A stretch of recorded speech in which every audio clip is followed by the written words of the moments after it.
ओम शांति।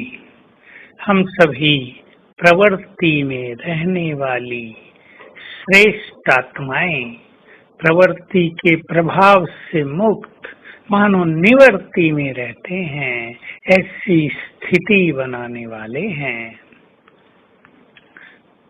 सन्यासी तो घर छोड़कर निवृत्त हो जाते हैं, लेकिन हमें प्रवृत्ति में रहते हुए ये संन्यास करना है, अर्थात निवृत्त रहना है।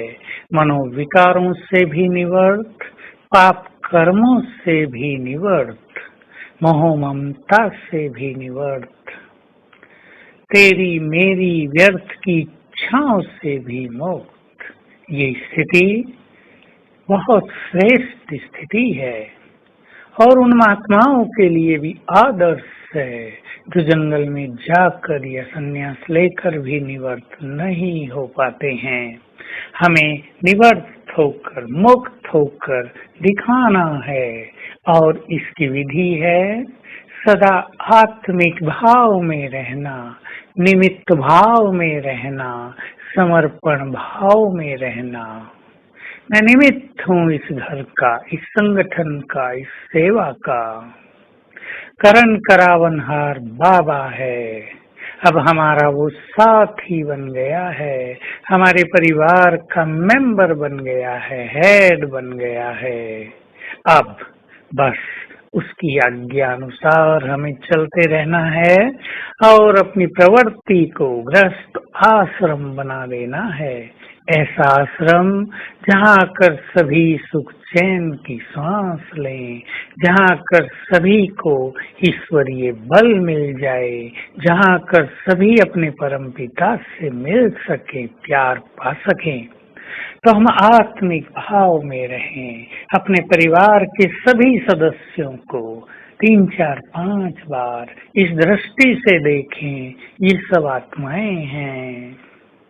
हम सभी आत्माएं सतयुग से चली आ रही हैं, अपने घर से आई थी और जन्म जन्म इस सृष्टि नाटक में हमने पार्ट बजाया।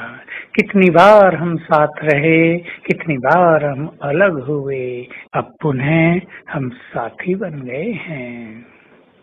अब हम सबको ये सब कुछ यहीं छोड़कर वापिस जाना होगा।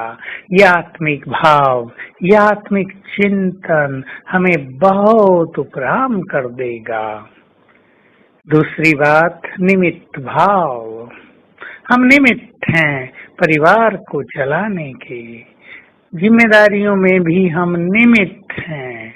ये नहीं मैं मालिक हूँ, मैं कमाने वाला हूँ, मैं घर संभालने वाली हूँ, मैं ही घर की मालकिन हूँ, निमित्त हूँ। इससे बहुत हल्कापन रहेगा, जीवन सुखी हो जाएगा और कोई भी जिम्मेदारी बोझ प्रतीत नहीं होगी। ऐसे ही समर्पण भाव, सब कुछ तेरा, अपने परिवार, बच्चों को, सबको देखकर, धन संपदा को देखकर रोज संकल्प कर लें एक बार गहरे मन से, सच्चे दिल से, बाबा ये सब कुछ आपका है।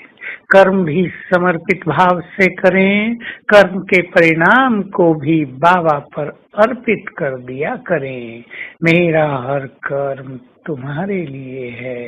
ऐसे गुड फीलिंग के साथ हम समर्पण भाव को बढ़ाते चलें।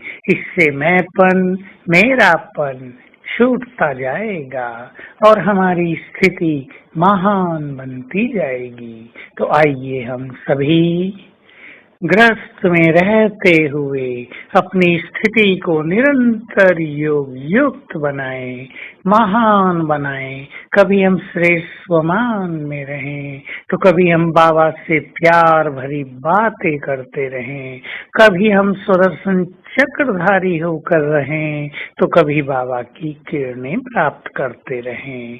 आज सारा दिन हम निमित्त भाव में रहेंगे और अपने परिवार को इस दृष्टि से देखेंगे। ये सब आत्माएं, महान आत्माएं, देवकुल की महान आत्माएं हमारे परिवार में इकट्ठी हुई हैं। हमें निमित्त बनकर इनकी पालना करनी है और फील करेंगे हमारे पूरे परिवार के ऊपर शिव बाबा की छत्र छाया है। ओम शांति।